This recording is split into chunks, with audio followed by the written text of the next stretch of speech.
Welcome to my channel Swapnaraj multi videos. So బాగున్నారండి అందరూ. So నేనైతే ఇక్కడికి పొలం దగ్గరికి వచ్చానండి. సో ఊరు వచ్చేసి కాట్నపల్లి అండి. సో ఇక్కడ పొలం వేస్తున్నానండి. సో ఆ వీడియో మీకు షూట్ చేసి పెడతామని చిన్న వ్లాగ్ చేస్తున్నానండి. సో నా వ్లాగ్ నచ్చినట్లయితే సబ్స్క్రైబ్ చేయండి, షేర్ చేయండి, కామెంట్ పెట్టండి. సో థ్యాంక్ యూ అండి. Come on let us see.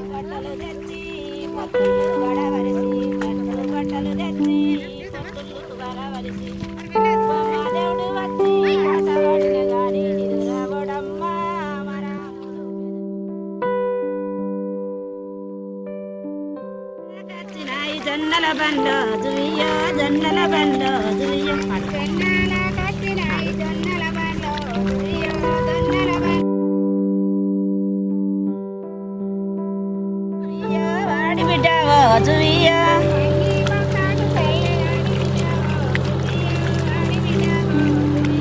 పెద్దన్న నాకొక్క పెయ్య పెట్టిండో దుయ్యో పెయ్య పెట్టిండో దుయ్యో నడిపన్న నాకొక్క నాగబెట్టిండో దుయ్యో నాగబెట్టిండో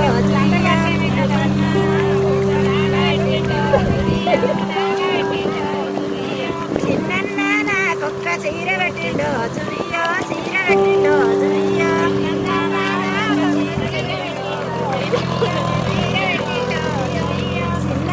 నాకొక్క చీర పెట్టిండో పెద్దన్న పెద్దన్న ఎట్ల పెయ్య పేరు కచ్చిందో పేరు విజయ. ఎంత ఇస్తారమ్మా మీకు? మాకు 400 ఇస్తారా? రోజు పని ఉన్నప్పుడు వస్తారా? తర్వాత పని ఉన్నప్పుడల్లా వస్తాం. తర్వాత ఎవరు పిలుస్తాలకి అంటే ఇప్పుడు పొలం పనులు ఉన్నప్పుడు వస్తాయి కదా, తర్వాత రావు కదా. తర్వాత పత్తులేర పోతాం, తోటలు కలవ పోతాము, అన్ని పనులు పోతాం. అంటే సంవత్సరం మొత్తం పనులు ఉంటాయి. ఎప్పుడు పనులే చేస్తాం. మేము ఇంటికాడ ఏముండదు, ఏదో పని ఉపాధి పని పోతాము. తోటలు కలవ పోతాం. ఉపాధి పని పోతే మన పాలు కొలత పెట్టిన కరెక్ట్ ఇస్తారు. అంటే ఖచ్చితంగా అయితే సంవత్సరం మొత్తం అయితే పనులు ఎప్పుడు పనులు ఉంటాయి, చేస్తాం. ఎప్పుడు చేస్తాం. మాకు ఎండాకాలం వానకాలం ఎప్పుడు పనిపోతాం. ఇక అది ఎంత అని మాకు ఎట్ట ఓనాడు 400 ఎత్తారు, ఓనాడు 500 ఎత్తారు, ఓనాడు 300 ఎత్తారు, ఓనాడు 200.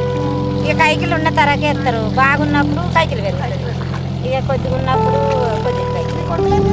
నాకు ఒక్కడే కొడుకు లేదు. నా కొడుకు అది సుఖదండి మండలంలో రాదు. వాళ్ళు మొత్తం అన్నకి రైతే ఉంటారు. నా కొడుకు ఎట్లా అనిపిస్తుందమ్మా పనులు చేసుకుంటుంటే? ఇక ఎట్లా అనిపిస్తుంది, సాధన అన్నాడు మంచిగా అనిపిస్తుంది. పాటలు పాడుకుంటూ చేస్తాం. సాతగా అన్నాడు కొద్దిగా నీరసంగా. ఇక బాగా సాత కాకుంటే రాము, కానీ కొంచెం కొంచెం సాత కాకుండా కానీ వస్తాం. అన్న ఏ కూర అది అబ్బో తింటావా? అబ్బో ఇప్పుడు తినబెడతాం.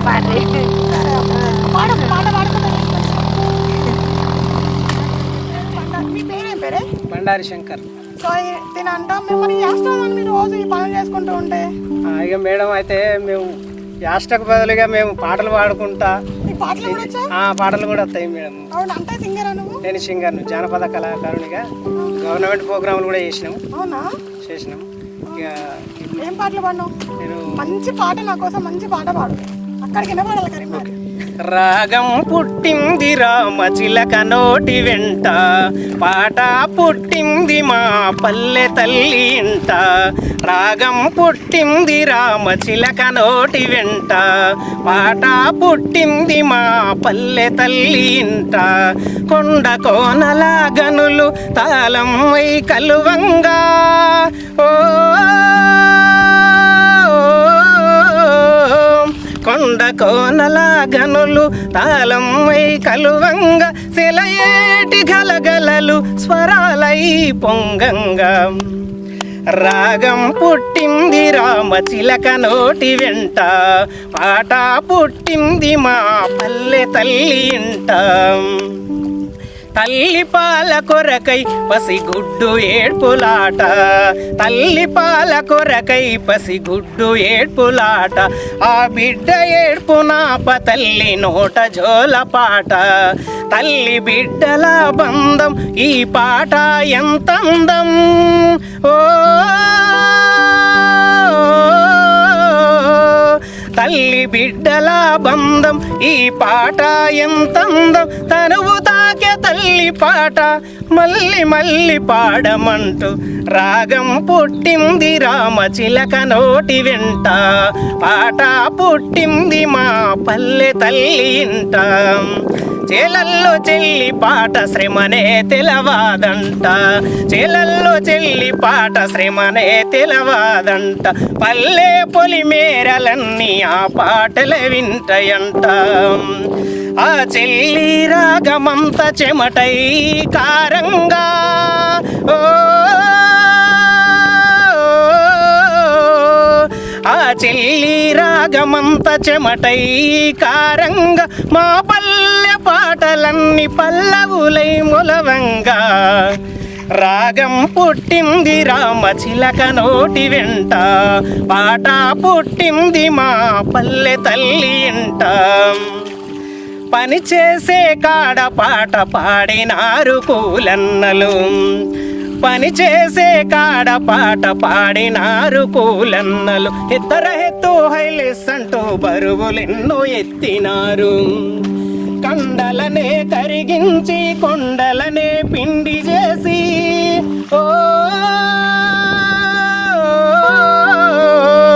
కండలనే కరిగించి కొండలనే పిండి చేసి గుండె గుండె రాసుకున్న కూలన్నల గొంతులల్లా రాగం పుట్టింది రామచిలక నోటి వెంట పాట పుట్టింది మా పల్లె తల్లి ఇంట రాగం పుట్టింది రామచిలక నోటి వెంట పాట పుట్టింది మా పల్లె తల్లి ఇంట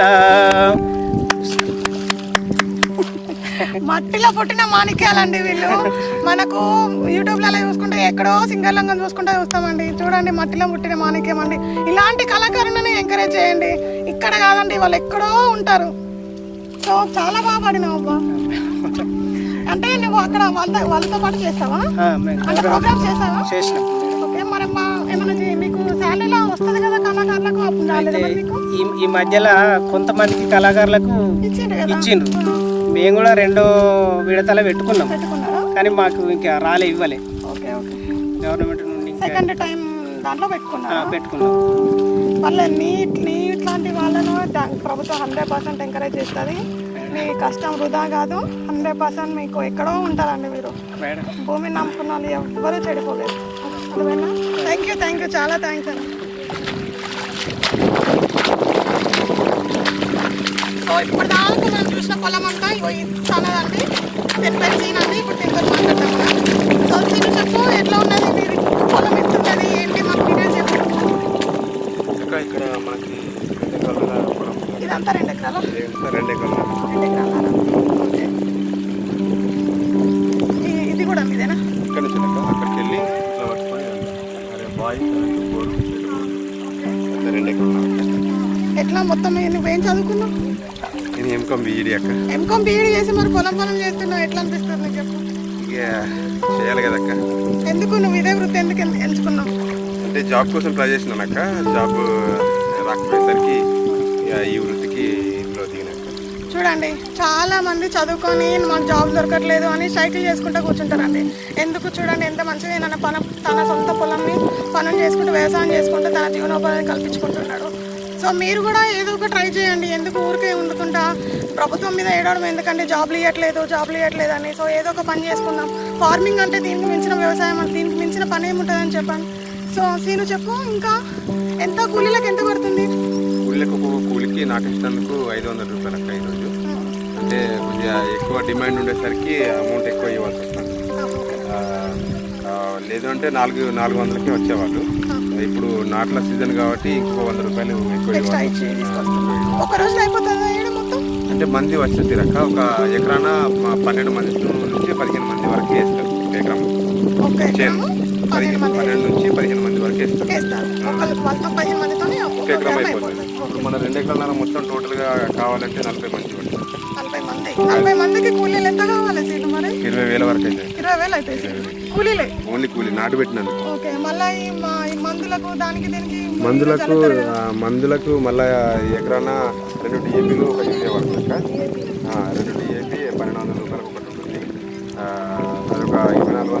ఇది ఒక 300, 2700 మందు పడుతుంది ఒక ఎకరానికి. ఒక ఎకరానికి మొత్తం కలిపి ఎంత పడుతుంది? మొత్తం ఈ 2 ఎకరాలన్నరకి దాదాపు 8000 వరకు అయితే చల్లనికి నాటేసినప్పుడు చల్లనికి కలుపు తీయడానికి ఒక ఎకరానికి ఒక 5 కైకిలు సరిపోతుంది, తక్కువ పడుతుంది. సో మరి చాలా టెక్నాలజీ వచ్చింది కదా సీను, నువ్వు ఇంకా ఇప్పటి వరకు ఇంకా మంది బట్టి ఎందుకు చేయించుకుంటున్నావు? అయితే టెక్నాలజీ వచ్చింది కనుక ఇక్కడ వరకు ఇంకా చేరలేదు ఆ టెక్నాలజీ. ఓకే, మీ ఊరు వరకు ఇంకా రాలేదు. వరకు రాలేదు. సో వస్తే యూజ్ చేసుకుంటావు. తప్పకుండా యూజ్ చేసుకోండి. సో ఎందుకంటే 10-20 మంది చేసే పని ఒక మిషన్ తోని అయిపోతుంది కదా. అయిపోతుంది. అప్పుడు ఇప్పుడు మనకు 10,000 రూపాయలు అయ్యే ఖర్చు అప్పుడు 5,000 తోటి అయిపోతుంది. దాని వల్ల కూలీ నష్టపోతాడని నువ్వేమనుకోవట్లేదా? లేదక్క, అనుకోవట్లేదు. ఎందుకంటే అది ఒకవేళ మంచి యంత్ర సామాగ్రి మంచిగా వచ్చింది అనుకోండి, దాంతో వేయించుకుంటే వీళ్ళకి ఇంకా వేరే పనులు ఉంటాయి. ఇంకా పత్తి తీయడం కానీ, ఇంకా కలుపు తీయడం కానీ, ఇలాంటి పనులు ఉంటాయి. కేవలం నాటు మందం మీద నాటేసిపోతుంది. మిగతా పనులను మళ్ళీ పనుల వాళ్ళతో చేయించుకుంటారు. మరి ఎప్పుడు ఎన్ని నెలల వరకు పంట చేతికి వస్తుంది? మనకి ఇది నాటేసిన కాంచి 4 నెలలు పడుతుంది. 4 మంత్స్. నాటు చల్లడానికి ఒక 1 మంత్ పడుతుంది. అంటే ఆల్మోస్ట్ ఒక 6 నెలల పంట అయిపోతుంది. 6 నెలల వాతావరణం అనుకూలించి మంచిగా ఉంటాయి. వాతావరణం బాగుండి మళ్ళీ వాటర్ ఉన్నాయి అనుకోండి, మళ్ళీ నెక్స్ట్ పంట వేసుకోండి. వర్షాలు పడకుండా బాగుంటాయి, పర్లేదు. వర్షాలు పడితే మాత్రం ప్రాబ్లం అవుతుంది కదా. వర్షాలు పడితే పొలానికి ఏం ప్రాబ్లం కదా, పత్తికి మిరపకి ప్రాబ్లం అవుతుంది, కానీ పొలానికి ఏం ప్రాబ్లం. వర్షాలు ఎక్కువ ఉంటేనే ఇంకా బెటర్, అంటే వాటర్ ఎక్కువ ఉంటేనే పొలం యూజ్ అవుతుంది. అంటే అప్పుడు కోసే టైంలో వర్షాలు ఎక్కువ ఉంటుంది. కోసే టైంలో ఉండదు అక్కడ, అది మంచి పంట చేతికి వచ్చే టైంలో. అదే లాస్ట్ ఇయర్ మనకి ఇప్పుడు మొన్న వర్షాలతో చాలా ఇబ్బంది కదా. అవును, మరి మొత్తం తట్టుకోవడం అట్లాంటి పంట కోసే టైం వరకు అంటే ఇంకొక 15-20 డేస్ అయితే కోసే టైం అంటే గులక వచ్చే టైంలో వర్షం పడ్డది అనుకోండి, అంత మొత్తం కింద పడిపోతుంది. కింద పడిపోతే చేతికి అందదు కదా, కోయరాదు. మొత్తం విత్తనాలు మొత్తం అందులోనే వస్తాయి, భూమిలోనే వస్తాయి. మళ్ళీ ఆయన గవర్నమెంట్ తీసుకుంటుంది కదా, తడిచిన ధాన్యాన్ని తీసుకుంటారు అక్క. ఇప్పుడు మన చేతికి వస్తే మనం తీసుకుపోయి అక్కడ మార్కెట్లో పోస్తే మనకు గవర్నమెంట్ తీసుకుంటుంది. అది బ్లాక్ అయినా కానీ తీసుకుంటుంది, నల్లబడ్డా కానీ తీసుకుంటుంది. ఇక్కడే మొత్తం చేనులో పడిపోయిన తర్వాత మనం ఎత్తలేము కదా, అది చేతికి రావాలంటే మనకి అది ఎత్తుకోవడానికి ఉండదు, మొత్తం రాలిపోతాయి. కింద రాలిపోతే మొత్తం నీళ్ళలో కలిసిపోతే బురదలో కలిసిపోతాయి. ప్రాబ్లం అయిపోతుంది. దానివల్ల అట్లాంటి విపత్తులు ఏర్పడితే నష్టపోతారు. సో ఏదైనా దేవుని మీద భారం అంతే కదా. చేతి ఇంత కష్టపడేందుకు పంట చేతికి వస్తే మంచిగా అనిపిస్తుంది. ఏదైనా ప్రాబ్లం అయితే మళ్ళీ ప్రాబ్లం వస్తుంది అంతే కదా. సో దానికి 5 మంత్స్ వస్తుంది. ఎకరానా ఒక పంటకి 5,000 ఇస్తున్నాడు. పర్లేదు అక్క ఇప్పటి వరకు అయితే. కానీ కాకపోతే అంటే కొంచెము ఈ మన ఎరువు బస్తాలకి ధర తగ్గిస్తే బాగుంటుంది. ఎరువు బస్తాలకి ఎంతమంది మీ కుటుంబ సభ్యులు? కుటుంబ సభ్యులు మాది పెద్ద ఫ్యామిలీ అక్క, 5 అక్క చెల్లెళ్ళు, నేను ఒకటి. 5 అక్క చెల్లెళ్ళు, నువ్వు ఒకటి. అదే పొలం చేసుకుంటా అంటే నిజంగా చాలా గ్రేట్ సీన్. నువ్వు అదే ఎంకం చదువుకొని పనులు చేస్తున్నా అంటే చాలా చాలా గ్రేట్. నిజంగా తనని చూసి నేర్చుకోండి అందరూ. చూడండి, నేనేంటి ఇంటర్ చదివిన వాళ్ళు, డిగ్రీ చదివిన వాళ్ళు నేనేం చేయాలా పని, నేను ఎందుకు పొలం పనులు పోవాలని ఆలోచన గవర్నమెంట్ కంపల్సరీ ఎంకరేజ్ చేస్తుంది. సో గవర్నమెంట్ నుంచి నువ్వు ఇంకేమైనా కావాలనుకుంటున్నావు? ఎంకరేజ్ అంటే యంత్ర సామాగ్రి అవసరం ఉంది అక్క. ట్రాక్టర్ కానీ, హార్వెస్టర్ కానీ, నాటు వేసే మిషన్ కానీ, అది కూడా సబ్సిడీ కింద ఇస్తున్నారు కదా. సబ్సిడీ ఇస్తున్నారు కానీ అక్క అది ఇంతవరకు ఇక్కడ చాలా వరకు చేరడం లేదు, విలేజ్ వరకు చేరడం లేదు. మధ్యలోనే అది ఎవరు తీసుకుంటున్నారు, పెద్ద పెద్ద రైతులు 10 ఎకరాలు ఉన్న వాళ్ళు, 15 ఎకరాలు ఉన్న భూస్వాములు మాత్రమే తీసుకుంటున్నారు. ఈ 3-4 ఎకరాలు ఉన్న చిన్న సన్నకారు రైతుల వరకు చేరే వరకు అది ఇవ్వట్లేదు. వాళ్ళు కూడా బ్యాంకర్స్ కూడా మాకు ఇవ్వండి అని చెప్పేసి అడిగితే వాళ్ళు ఏమంటున్నారంటే, మీకు ఎంత ఉన్నది, ల్యాండ్ ఎంత ఉన్నది, 5 ఎకరాల పైబడి ఉంటే 10 ఎకరాల పైబడి ఉంటేనే ఇస్తాం మేము అని చెప్పేసి వాళ్ళు అంటున్నారట. దాన్ని 5 ఎకరాలు ఉంటేనే ఇస్తాడట. 5 ఎకరాల పైబడి ఉంటేనే. వాళ్ళకి లిమిట్స్ అనేది గవర్నమెంటే పెడుతున్నది అని వాళ్ళు అంటున్నారు, బ్యాంక్ మేనేజర్ వాళ్ళు. వాళ్ళని అడిగి చూసాము మేము, యంత్ర సామాగ్రి మాకు నాటు వేసే మిషన్ కావాలి, ఒక ట్రాక్టర్ కావాలి అని చెప్పేసి, హార్వెస్టర్ కావాలని చెప్పేసి అడిగి చూసాము. అడిగి చూస్తే 5 ఎకరాల పైబడి ఉందని చెప్పేసి నా పేరు మీద కేవలం 4 ఎకరాలు ఉంది, డాడీ పేరు మీద 1 ఎకరం అట్లా ఉంది అక్కడ. అయితే 6 ఎకరాలు 7 ఎకరాల వరకు ఉంటేనే ఇస్తామని చెప్పేసి వాళ్ళు అంటున్నారు. దాన్ని ప్రభుత్వం కొంచెం ఆలోచన చేసి కష్టపడే రైతులకి ఎంకరేజ్ చేయాలని కోరుకుంటున్నాక. కష్టపడే రైతులనే చూసి వాళ్ళని కొద్దిగా చూజ్ చేసి ఎంకరేజ్ చేయాల్సిన ఇదిగా కోరుకుంటున్నాను. నేను కూడా అదే చెప్తా అండి. మన ఛానల్ ద్వారా మనం చెప్తామండి. సో కష్టపడే రైతులని దయచేసి ఎంకరేజ్ చేయండి. సో మనకి భూమితో సంబంధం లేదండి, కష్టపడుతున్నారు వాళ్ళు, వాళ్ళకి కావాల్సిన సామాగ్రి అందించాలని మనం కోరుకుందామండి. సో అదేనా అసలు? అవునక్క, బోర్ ఓకే, ఎంత అయిందమ్మా బోర్ వేయడానికి? బోర్ వేయడానికి 80,000 అయిందక్క. 600 ఫీట్లు వేసాము. మళ్ళీ ఒక 1,00,000 రూపాయలు పెట్టి మోటార్ తీసాము. ఒక దాదాపు మొత్తం అన్ని కూలీలు కరెంట్ బిల్ వస్తుందా? ఎంత వస్తుంది దాని కరెంట్? కరెంటు బిల్లు సంవత్సరానికి 360 రూపాయలు వస్తుంది. అది కూడా మాకు అన్నారు. ఇంతకుముందు మాఫీ అన్నారు, అంటే పూర్తి స్థాయిలో మాఫీ ఇవ్వలేదు. 360 రూపాయలు అయితే మినిమం వస్తుంది. మినిమం వస్తుంది సంవత్సరానికి. సంవత్సరానికి 360 సో రూపాయలు అది కట్టాలి. పెద్ద విషయం ఏం కాదు.